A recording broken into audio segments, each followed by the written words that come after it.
audio jungle.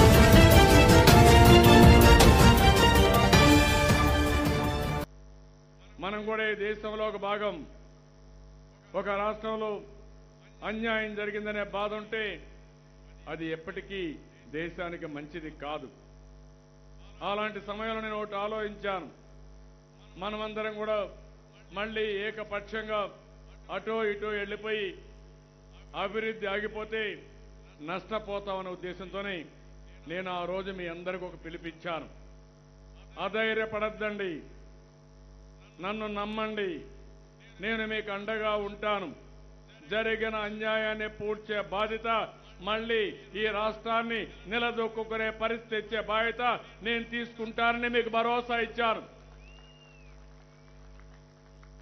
మీరు కూడా ఆలోచించారు. హైదరాబాద్ నగరంలో అభివృద్ధి చేశాను. అది చూసిన తర్వాత పర్వాలేదు, అన్యాయం జరిగింది, మాకొక నాయకుడు ఉన్నాడు, నేనున్నాననే ధీమాతో మీరందరూ కూడా నాకు ఓట్లేసి అఖండ మెజార్టీతో గెలిపించారు. ఇది నా జీవితంలో ఎప్పుడూ మరిచిపోలేనని మరొకసారి మీ అందరికీ తెలియజేస్తున్నా. ఒక నాయకుడిగా నా మీద మీరు నమ్మకం పెట్టుకున్నారు. నమ్మకం పెట్టుకున్నప్పుడు ఒక నాయకుడిగా నేను చేయాల్సిన బాధ్యత కూడా న్యాయం చేయించేదానికి ముందుకు పోవాల్సిన అవసరం ఉంది. ఆ రోజు నాకు తెలుసు, బీజేపీతో పొత్తు పెట్టుకుంటే 4 సీట్లు తగ్గతాయని తెలుసు. జాతీయ స్థాయిలో మళ్ళీ అధికారంలోకి వచ్చేది బీజేపీ వస్తుంది కాబట్టి, ఎన్డీఏ వస్తుంది కాబట్టి న్యాయం కోసం నేను ఆ రోజు బీజేపీతో కలిశాను తప్ప, ఎన్డీఏలో కలిశాను తప్ప ఇంకోటి కాదని చెప్పి కూడా నేను మీకు తెలియజేస్తున్నా. తెలుగుదేశం పార్టీ ఎప్పుడూ అధికారం కోసం ముందుకు పోలేదు. వాజ్పేయి గారు ప్రధానమంత్రిగా ఉన్నప్పుడు మనకు 29 మంది ఎంపీలుంటే మన రాష్ట్రంలో బీజేపీకి 6 మందిని గెలిపిస్తే ఒక్క పదవి కూడా తీసుకోకుండా 6.5 సంవత్సరాలు ఆ ప్రభుత్వాన్ని సహకరించామంటే అది ఈ పార్టీకి ఉండే జాతి పైన, దేశం పైన ఉండే అభిమానం అని చెప్పి కూడా నేను మీకు తెలియజేస్తున్నా. తెలుగుదేశానికి దేశ రాజకీయాలు కొత్త కాదు. మన నాయకుడు ఎన్టీ రామారావు గారు నేషనల్ ఫ్రంట్ ఏర్పాటు చేసి వీపీ సింగ్ని ప్రధానమంత్రిగా చేశారు. నేను ముఖ్యమంత్రిగా ఉన్నప్పుడు యునైటెడ్ ఫ్రంట్ పార్టీని ఏర్పాటు చేసి 2 ప్రధానమంత్రులను ఎంపిక చేశాం. ఎన్డీఏలో కూడా ముఖ్య పాత్ర మనమే ఆ రోజు సపోర్ట్ చేశాం. 84లో మెయిన్ అపోజిషన్ పార్లమెంట్లో ఎవరంటే తెలుగుదేశం పార్టీ. అంటే ఇలాంటి చరిత్ర తెలుగుదేశం పార్టీ కొత్త కాదు. అందుకే ఆలోచించాను, మళ్ళీ ఈ రాష్ట్రానికి న్యాయం చేయాలి. అందుకని ఆ రోజు ఎన్డీఏతో పొత్తు పెట్టుకుని మనం ముందుకు పోయాం. నేను ఆ విషయమే నిన్న మొన్న నేషనల్ మీడియా కూడా చూపించాను. తిరుపతి మీటింగ్లో నరేంద్ర మోడీ గారు ఏం చెప్పారు,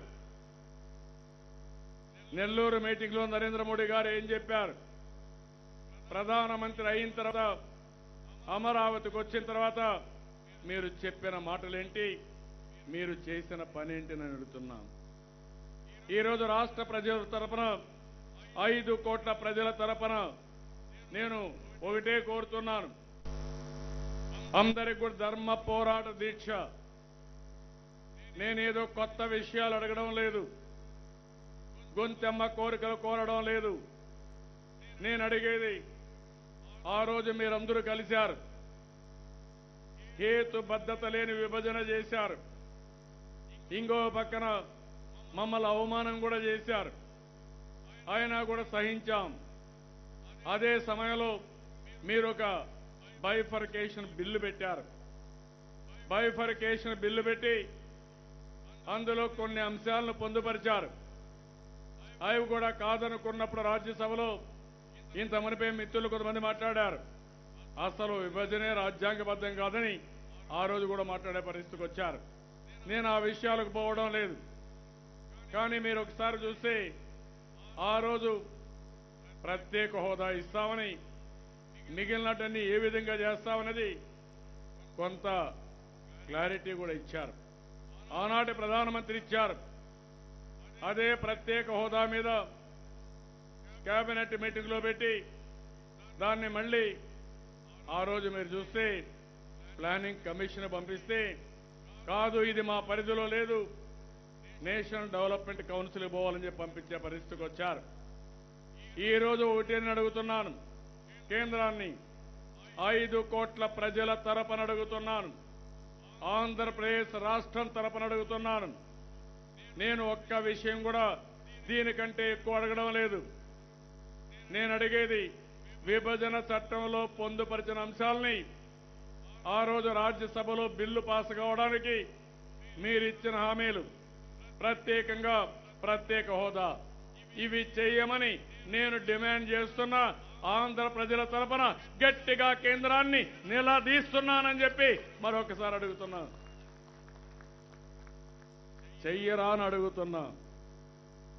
చెయ్యకపోతే ఎందుకు చెయ్యరని అడుగుతున్నాను. ఆ రోజు కూడా రాష్ట్రం ఏర్పడింది జూన్ 2వ తారీఖున. నరేంద్ర మోడీ గారు ప్రమాణ స్వీకారం చేసింది మే 26వ తారీఖున. ఆనాటి నాయకులతో ఒకటే మాట చెప్పాను, మీరు గాని పోలవరం 7 మండలాలు మాకు ఇవ్వకపోతే నేను ప్రమాణ స్వీకారం చేయను, ఇది ఒక కలగా మిగిలిపోతుంది.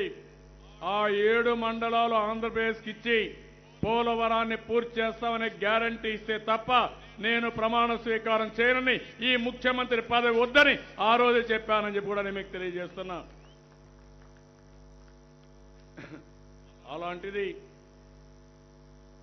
ఈరోజు మీరందరూ చూస్తే ప్రత్యేక హోదా ఏం చెప్పారు మీరు? రకరకాల విన్యాసాలు, ఒక్కొక్కసారి ఒక్కొక్క ఎలక్షన్ చెప్పారు. యూపీ వచ్చింది, బీహార్ ఉంది, పంజాబ్ ఉంది, ఎన్నికలున్నాయి, ఇదైపోతాను చేస్తామని చెప్పడం. ఇంకో పక్కన ఆ రోజు వీళ్ళు ఒకటే చెప్పారు. నేను ఆ విషయాలు కూడా ఈరోజు మీరు అన్ని విషయాలు కూడా గుర్తుపెట్టుకోవాలి. కొంతమంది నన్ను క్వశ్చన్ చేస్తున్నారు, నేను ఎందుకు 4 సంవత్సరాలు అడగలేదని. నేను ఒకటే చెప్తున్నా, నేను భయపడేది 5 కోట్ల ప్రజలకు తప్ప పేద ప్రజలే ఇక్కుండే మీరే నాకు హైకమాండ్ తప్ప వేరే హైకమాండ్ లేదు. ఎవరికి నేను భయపడవలసిన అవసరం అంతకన్నా లేదు. కానీ అదే సమయంలో నన్ను నమ్ముకున్న మిమ్మల్ని ఏ విధంగా పనులు చేయించాలనే దానిపైన ఆలోచించినప్పుడు ఒక పద్ధతి ప్రకారం ఆలోచించాం. ఆ విషయం కూడా నేను చెప్తాను. ఏంటండి, వీడియో నచ్చిందా? అయితే ఓ లైక్ వేసుకోండి, లేదంటే ఓ కామెంట్ చేయండి. ఎప్పటికప్పుడు మా వీడియోస్ చూడాలంటే సబ్స్క్రైబ్ చేసుకోండి.